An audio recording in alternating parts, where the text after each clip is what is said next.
Hi, ninth grade English. This is Miss Stapp with an overview of the week's assignments for you. As you can see, I've pulled up the lesson plan, and it is April 13th through April 19th. At the top, I have a little note about Zoom meetings.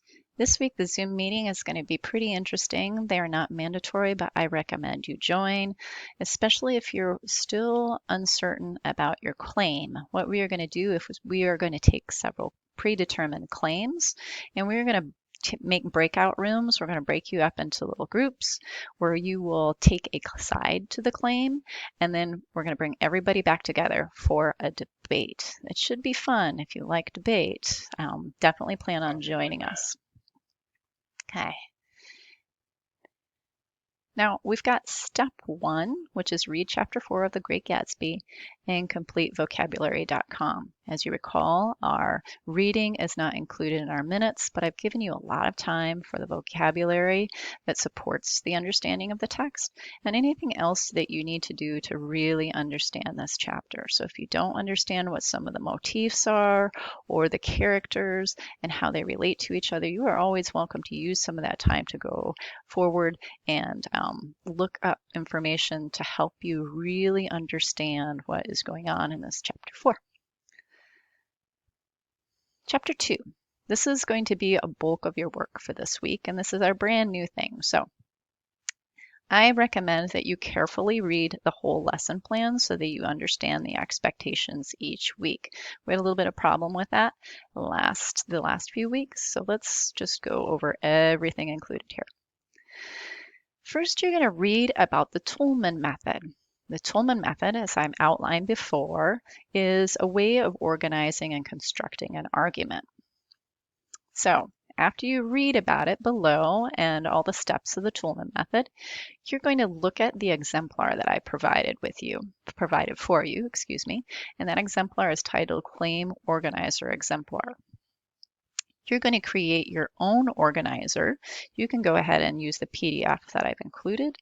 If that doesn't work for you for whatever reason, because your printer isn't working or you're not able to do it online, please just quickly draw that organizer and upload it. You can take a picture of it and upload it as a PDF.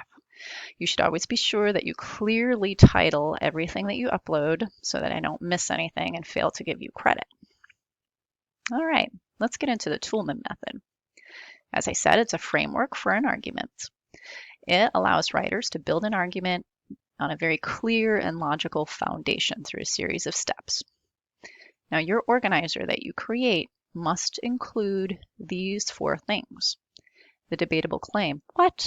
That's new vocabulary with the Toulmin method, I know, but it is simply your claim statement. Remember that should statement that you created and you sent to me? It's exactly what it is. Okay. It is your thesis, and in other words, it is your main argument or claim. Then we've got evidence. You have already outlined the evidence in your paragraph and in your worksheets from the text that support your claim. Your claim is an opinion. It is not actually the fact or what is going to happen. Next, you have the warrant. Now, this is your bridge between the evidence and the claim. Explain how the evidence supports your claim.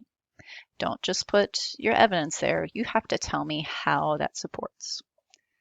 And finally, counterclaim. Anticipate counterclaims. Again, because this is your opinion, people are going to be able to say, no, that doesn't work. So you have to anticipate this and have responses for not just one, but several counterclaims that you think might come. This shows that you are unbiased and that you have considered several sides to your claim. All right, let's go ahead and look at the exemplar. Here we go. I've added an exemplar for you, and as you can see under my debatable claim here, remember that's your claim statement, my exemplar is about Jordan. She's one of my favorite characters in this book. I think I told some of you that in our last session. And what I claim is that she should hold her own lifestyle and actions to the same high moral standards that she holds others. you can see that I've got my warrant and I got my evidence. I've got my counterclaim here. Okay. If you have forgotten what some of those are, I have a reminder up here on the right-hand side, and you can quickly look back and remind yourself of what should be in each of these bubbles. So some of my evidence from the text includes things like when Jordan says to Nick, "I hate careless people. That's why I like you." She is driving. Remember, she gets so close. She's a terrible driver. So close to somebody that she nicks them. Nick calls her incurably dishonest. And you remember where she was accused of moving her ball during a tournament?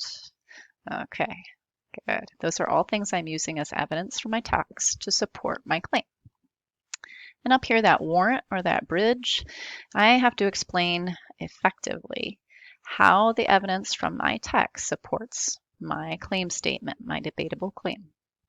First, I write that Jordan recognizes good and bad moral virtues in others. You can see that when she says she hates careless people, people that do not care for other people or material things. So that justifies this, that I hate careless people. So she wants to hang out with people that are of higher morals, that care, that are careful, that are like Nick, who's very stable, very kind, and all those things that aren't in the circle of friends that she currently hangs out with. So I go on, you can read all of my warrants for my evidence below, and then I have several counterclaims. So some of my counterclaims include Jordan already displays several virtues of commendable moral standards. She has obviously worked hard enough to become a renowned athlete. She befriends and becomes involved with Nick, but he's not rich, and I think that's pretty great. She maintains a friend, Daisy, that she's had forever from childhood, and those all display to me that she does have some high moral standards for herself.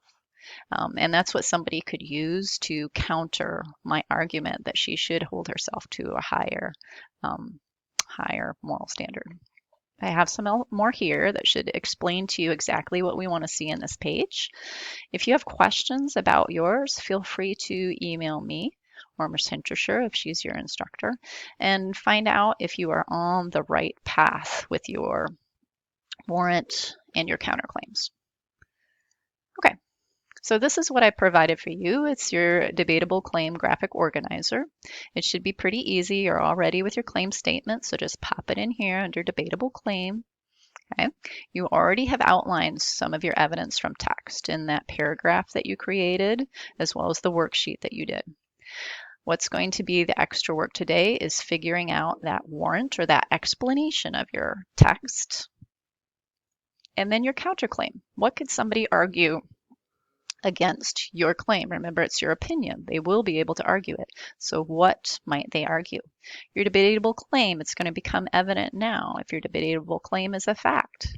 It shouldn't be a fact. It is your opinion based on what you know from the text. So use that.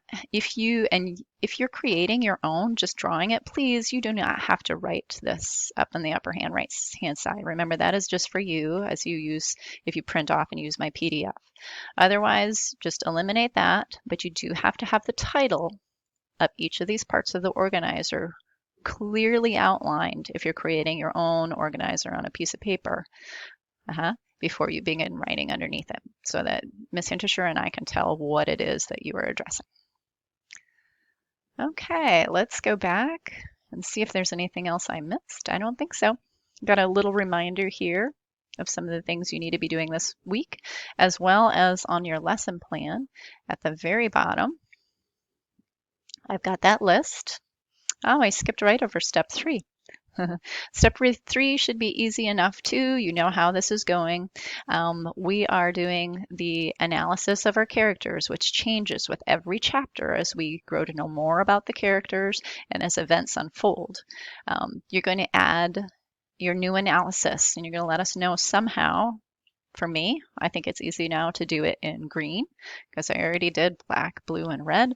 You can choose a different color, but somehow you have to create a key for yourselves so you know that this is new evidence from chapter 4 on your characters. All right. So this characterization sheet, they do not need to be uploaded. We know you're working on them, and you just keep them for your personal use as you go along. That will be really handy for you to use with your papers and worksheets that you have to continue to work on. All right, so now it's time. You have your checklist at the bottom. Complete the vocabulary.com list number 5. Your claim statement graphic organizer. I'm sorry, I didn't word it quite right here. I changed a little bit. That is your graphic organizer that you just did, your claim graphic organizer. And update your characterization sheets with chapter 4 information. Remember, those characterization sheets will not be uploaded, but your claim statement graphic organizer will.